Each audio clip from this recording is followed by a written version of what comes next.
Welcome to Founders Future, a podcast powered by Closers.io, where we dive into the journeys of innovative entrepreneurs and explore the road ahead for them and their companies.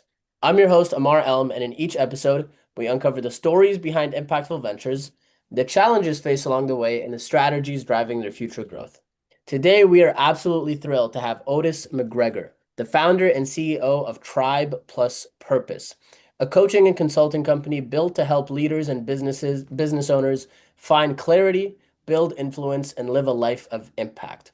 Otis brings a unique blend of discipline, purpose-driven thinking, and leadership to the business world. His work focuses on aligning people with their mission so that they can operate at their highest potential, whether that's in business, leadership, or life. Otis, welcome to Founders Future. Hey, thanks for having me, Ammar. It's good to be here. Good to have you. I am excited to dive in. I always like to start from the beginning. So take us back to before you started your company, Try Plus Purpose. What were you doing at that time, and what was the motivation behind starting the company? Yeah, well, after 25 years in the Army as a Green Beret, I retired and I did what a lot of guys do, and that was sought a paycheck. And that put me on a path that I refer to as wandering the job desert. Mm, I worked for five different companies in 7 years and did odd jobs that were the same as what I was doing in those companies. And every one of them, when I took the job, I said to myself, this is what I'm going to do for the next 20, 25 years. And each of them at about the 90-day mark, I just got this, it doesn't feel right. And mm, eventually within 12 months, I would quit. And the ironic thing is that I would go right back into the same thing over and over again until one afternoon, one summer afternoon, sitting here in my home office. I frankly had the ideal job for me. I was a chief strategy officer for a small business.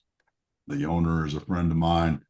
The company headquarters is located in my hometown of Fort Worth, Texas. It's I had carte blanche to do what I wanted to do when I wanted to do it as a strategy officer and working remotely. But I was just as frustrated in that role as I had been in all the ones before.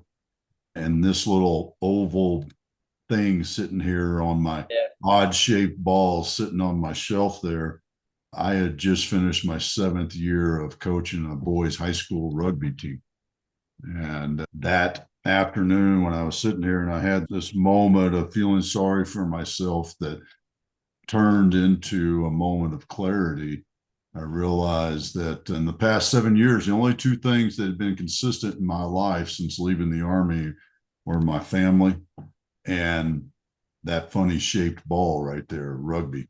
Yeah. And I started to dissect why, as somebody who never played the game, why was I spending so much time, 40 hours a week, as a volunteer coach, running a club and all these sort of things, doing all the aspects of it. Yeah, yeah. And I started to dissect that thing, the boys' high school rugby coach. And I broke it into three parts. The game, now that I know the game, I love the game. I understand it. I love watching it, love being part of it. The boys, we were a club sport, which meant our house, when I became the head coach, our house became the clubhouse, Yeah. which meant my wife and I now had 35 extra sons in and out of our house year round.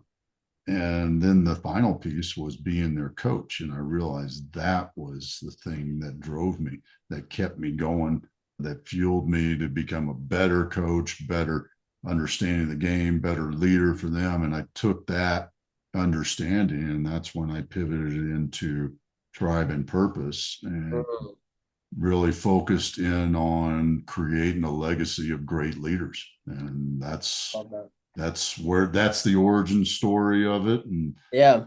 that's what we do. I appreciate you sharing that. It's funny, as right before you brought up the rugby ball, I was looking at it, I'm like, what is that? I'm like, it doesn't look like a football. I just didn't put two and two together. But so it sounds If you're like, not expecting it, it does look. It's like, what is that weird thing on the? yeah, Yeah, but it sounds like you've always, or you had a passion for coaching and having an impact on people. And then you transitioned and turned that into a business. So let's give the listeners a little bit more context. With Tribe and Purpose, who is your ideal customer? Who do you love to work with?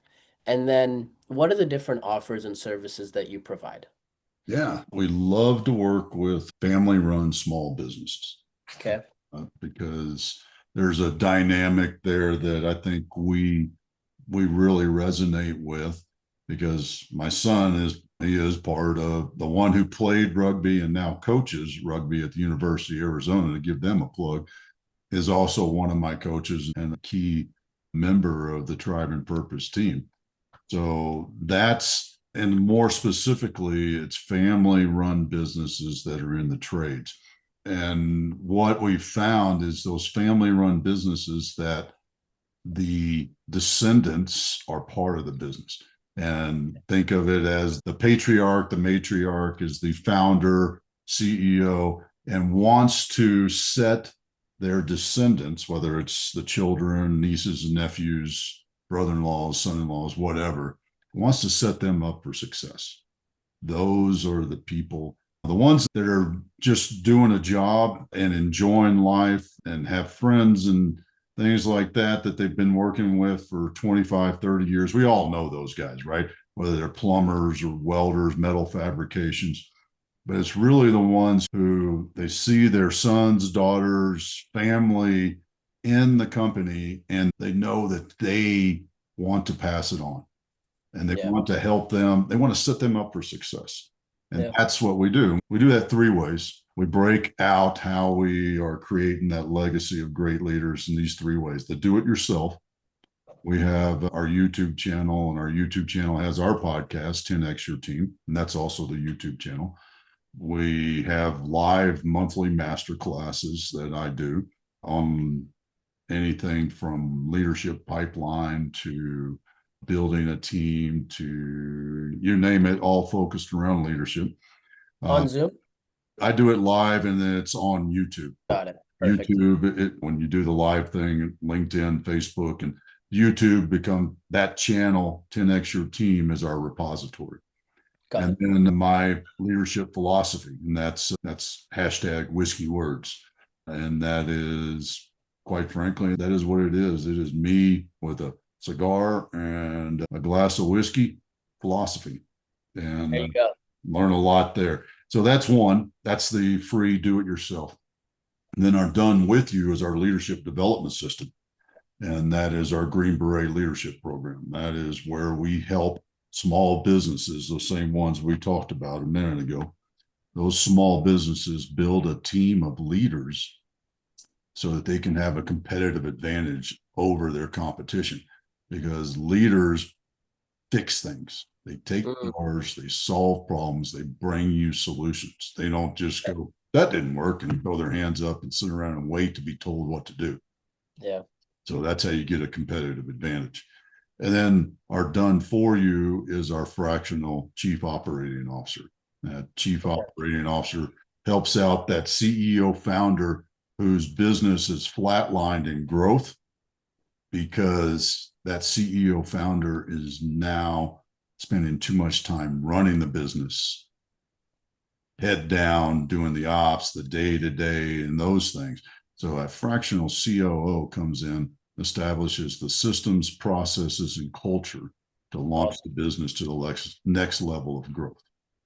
I love that. Excuse me. Thanks. Oh, I was about to sneeze, but it didn't come That went out. away. It went away. No, that's powerful. I appreciate you breaking that down. So you've got the do it yourself, the done with you, the done for you. So I want to dive into the done with you and the done for you. Which do you feel like is responsible for the biggest chunk of your business? Is it the done with you or is it the done for you? Done with you. I think people are more comfortable, and it's a broader target market, to be honest with you. When you talk, so my ideal fractional COO, if you were to hire one of our fractional COOs, that's an 18 month. If we go more than 18 months, then we're not doing our job. Yeah. So it's anywhere from 6 months, probably too short, but it's anywhere from 12 to 18 months. That fractional COO comes in and does those things I said. So Yeah. the systems, processes, and culture. so that you can grow to the next level and hire a full-time COO. Awesome. That's the way I look at it. So it's Yeah. work myself out of a job. In the done with you, it becomes that partnership of how do we help you grow? How do we help you identify leaders in your current organization? How do we help you build that team with an attitude of continuous improvement and Yeah. leaders that identify and solve problems on their own? And you, CEO founder, how do you entrust them to do those things? What are the left and right limits and thresholds that you establish for your leadership team, and not just your leadership team, but your entire team, that allows them to take personal ownership? As people come to me and they're like, "Hey, Otis, how do I get a entrepreneur culture in my team?" Well, that's part of it, is Yeah. you allow them to take ownership of problems, that you allow them to take ownership of things that you hired them to do. Now, I'll Yeah. share with you one of the things I think is a critical thought process for leaders to be successful, and that is trust. And I define trust for leaders as a trust triad. So Mm. the leader, I have to first leg, I have to trust myself. I have to believe that the decisions I make in the moment I make them with the information I have are the best decisions I can make. Mm. That's leg one. Leg two is I have to trust my team to do the job that I pay them to do, that I hired them to do. I have to allow them to do that. And then Yeah. leg three of the triad, when those two come together, that foundational leg comes in, and that is my team trusts me. Trust and believe that the decisions that I make have the best interest of the team, the organization, not my self promotion. And that's the trust triad: trust myself, trust my team, and my team trusts me. Yeah. I appreciate you breaking that down. I think that's something that the listeners can go back and listen to and rewind because that's powerful. And then you could write that down, figure out, okay, analyze yourself. Where do you rank on these three? I love that. So thank you for that. Now, with the done with you option, let's say I'm listening to this and I'm interested in it, I'm intrigued by this. What does that look like on the back end in terms of the customer journey? So let's say I sign up. Are we Mm-hmm. working together for a couple weeks, couple months? And then what are the milestones in that regard? So it's a 6-month program. Okay, And the way we have it set up is you go through online video lessons, and we have a twice a month call where the cohort that's going through it gets together. And I call this call an implementation call. cool. So the reason I say it's an implementation call is I go, "Hey, Ammar, and you and your team, you just watched the lesson focus was problem identification. Yep. So tell me a problem that you're dealing with in your business right now. And let's talk about how we take the academics, the video lessons that I just taught you, because they're me, recorded videos of me teaching. And how do we take that and apply it into your business, your life in that way?" And that's why I call it an implementation call. And the program is 6 months long, going through everything from self awareness and mindfulness. How do I lead myself so that I can better lead others? How do I build a team? How do I identify and identify problems and put solutions together? How do I plan and envision what's next? And then the most important thing, don't just talk about it. How do I execute it? How do I implement these things? That's why that implementation call is so important. Powerful. Powerful. Now, let's shift a little bit to the back end of the business. When it comes to you acquiring customers and enrolling people into these different programs, how do you actually generate your leads? What does that look like? Yeah, we do several things. We do social media posts. I mentioned our YouTube channel, plus we're on LinkedIn and Facebook and Instagram and TikTok, all the big ones. We also do email campaigns, and we do a weekly newsletter. I've been publishing a weekly newsletter that I call Monday Moments Okay. for about 7 years now. And what Monday Moments is, guess what day of the week it comes out? Monday. Monday. Yeah, yeah, well done. You get an A+ for today. And what it is lessons I learned this week to help you have more success in your week. So it consists of something I learned, a planning thought, a business idea, a veteran opportunity, and someone I met. And it's anywhere from 2 to 3 pages long. So it's not really long, it's a quick read. And it just gives you some nuggets to think about Monday to help you have more success during your week. I like that. What Right? have you found to be the most effective way to acquire new customers? For us, it's a press in the flesh. I call it gripping and grinning. Uh, Okay. the the information that we put out on social media and email campaigns validates who we are. I think the when people meet us in person, that's when and referrals, that's when they go, yeah, I want to work with you. They read it, they see the videos, they watch the videos, they read the comments, they'll go to our website and see reviews that people have posted. But when they meet us in person, that's when they're like, yeah, oh yeah, I got to figure out how to work with you. Yeah. Do you work with people all across the nation? We do. We do. Okay, got We it. do it all. We've had clients in Switzerland, Norway, Australia, all over the US. I'm trying to think. None in Canada yet. So Yeah. you're welcome to be the first one. There we go. One thing we talk about a lot on this podcast is the power of having a predictable lead generation machine, a faucet that you can turn on and off when it comes to bringing in more lead flow. It sounds like your lead gen is organic, which is very powerful, and it also brings in the highest intent leads. It's also not the most predictable. So it's how you navigate that when it comes to building predictability with lead flow, and if you've ever considered something like paid advertisements on social media, stuff like that. Yeah, we've done that in the past, but I think we were putting the cart in front of the horse. Yeah. And I had this discussion yesterday with a guy that I mentor, because every business goes through a startup phase, a growth phase, and a scale phase. You cannot skip them.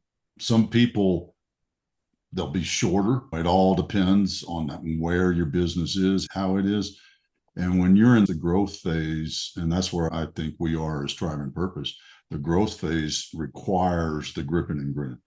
It Mm, requires the personal interaction to get to a high enough level, an audience level where, because the percentages, I believe firmly in the data, the percentages remain the same. So if I've got 2,000 people on my email list, do the math. I'm not going to do public math on you. yeah, no, I get where you're coming from. But if I had 2 million on that email list, then yes, that's that. But see, that's the difference between a growth stage company and a scaling stage company.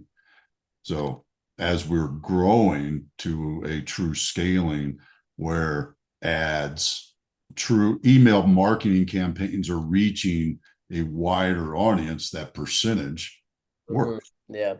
What does your sales process look like? So once a lead does come through the door, what are Mm-hmm. the steps they go through for them to become a client? They book a call, they book a discovery call. Usually it's a 15-minute call with Camden, get some understanding, right fit, filter out, because yeah, I don't want to waste your time, and I'm hoping you don't want to waste mine in that sense. And then the next step is a close call with either myself or Camden. We both do those. Got it. Yeah, that's it. It's pretty short and simple. Not a whole Yeah, lot yeah. of flow through. Nice. Do you enjoy the sales?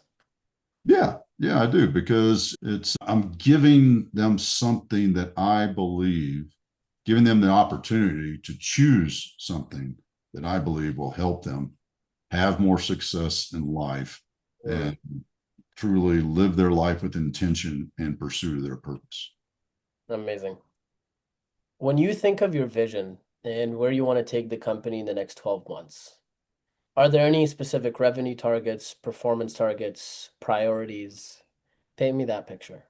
Yeah, well, in the next 12 months, right now, we are doing something, and I haven't mentioned this. We've got another thing. that we started in February, and that is the Steel Men Tribe. And Mm, it is a small group of men focused on working together to help each of us become better leaders. So we have just started our second chapter. We've launched that this month, and it is a small group of men, virtual. We do it online, so it's all over the country, and men coming together to help each other lead better with masculine leadership. And the way I define masculine leadership simply is a propensity to take action. mm, I move to the problem, I try to fix it. Move again, move again. We have that as men's leadership. We succeed, we feel better in taking action. yeah. And as men, we also work better together, shoulder to shoulder in action. So, in the quite literal sense of let's all get a shovel and dig a Yeah. hole. And Yeah. we will be, if we're hanging out, digging a hole together, we're going to be great friends. 100%. Yeah. I Yeah. like that a lot. I think that's something that's needed in today's world. And just everything that's going on, we need strong men. And I Yep. appreciate you for starting that. That's huge. Now, as the founder, as the CEO, what do you feel is the biggest challenge you're facing right now? Getting in front of the right people. You Yeah. know, that's probably the number one thing is getting in front of the right people. Because, like you just said, that's needed. Okay. So Yeah. let's talk. Yeah. You want to be a member of the Steel Men Tribe? Here's the steps. Yeah. I love that. It's super powerful. I heard somebody say this on a podcast where they were saying once you have the offer set and you understand what you're actually providing, what you're fulfilling on, 80% of business at that point becomes marketing and sales. Getting in front of more people, building the email list, having more conversations. So it sounds a lot of the people that I talk to, just getting in front of the right qualified leads that are your target customer will drastically improve the business. I completely get that. Walk me through if you had to give, let's say somebody's listening to this and they're a business owner and they want to improve their leadership skills, right? And they want to create more leaders on their team. What are some tips that you would give them to first be able to lead themselves and then be able to lead others in a way that empowers them to become their own leaders within the organizations? Well, I'd start with the trust triad, 100%. Trust yourself, and then trust your team, and your team trust you. There's, I've led men in combat. I've sent men into combat. I've done all kinds of things like that. And then in the business world, I've taken that same strategy and done it successfully. And that's how you do it. Mhm. You can't fake it. You got to believe in yourself. You got to trust yourself. And there's a lot that can be easily found in self-awareness and mindfulness and how you do that. How do you lead yourself? But you have to do that. You have to do what you say you're going to do. You have to take care of yourself. You have to maintain yourself. And that sets the example for your team to see that you're doing that.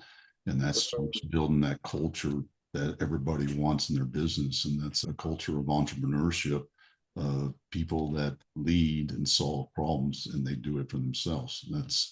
It all starts and all comes back to that trust triad. I like that. When it comes to new entrepreneurs that are just starting out in 2025, what's one piece of advice you could give them that you wish you knew when you were embarking on your journey? In the business side. So before the business side is you better have your why, your Mm, purpose wired tight and better believe in that shit is at 100%. No doubts because the doubts will come, but you got to believe in it. Then the second thing is don't believe all the rhetoric. Writing a book doesn't grow your business. Having a podcast doesn't grow your business. Writing a newsletter doesn't grow your business. Putting a sign in the yard doesn't grow your business. Getting out in front of people, just like I was talking about earlier, scale or startup growth scale. you got to get out there and you got to pound the streets, because you can post stuff all day long. You can pay for ads until you're broke and filing bankruptcy. Nobody's going to buy your crap. I don't care how good your copy is, because nobody knows who you are. And until people know who you are, until people believe and trust, that back to trust again, trust you, trust your product, trust what you do, nobody's going to buy it. People are just going to say, that's nice. Oh, nice clickbait. But they're going to read it, but they're not going to click and buy. You gotta get out there and build that trust. Yeah. What's the best way for people to reach out to you? Simply, first, you can find me on LinkedIn. I am Otis McGregor on LinkedIn. Awesome. Dad is Dr. Otis Wayne McGregor. So that's not me. I'm not a doctor. And then our website, check out 10xyourteam.net, N-E-T. Lots of information there. That's where you can get the link to our YouTube channel with all that free leadership development. You can jump onto our newsletter. You can schedule a call with me there or Camden for our sales process to build a legacy of leaders. Awesome. Otis, thank you so much for your time today. Yeah, I enjoyed it. Thanks for having me. Me as well. So that wraps up another insightful episode of Founders Future. To our listeners, if you enjoyed, don't forget to subscribe wherever you listen to your favorite podcasts. And if you're looking to scale your business and really enhance your sales and marketing efforts, visit closers.io to discover how we can support your growth journey. Until then, keep on climbing.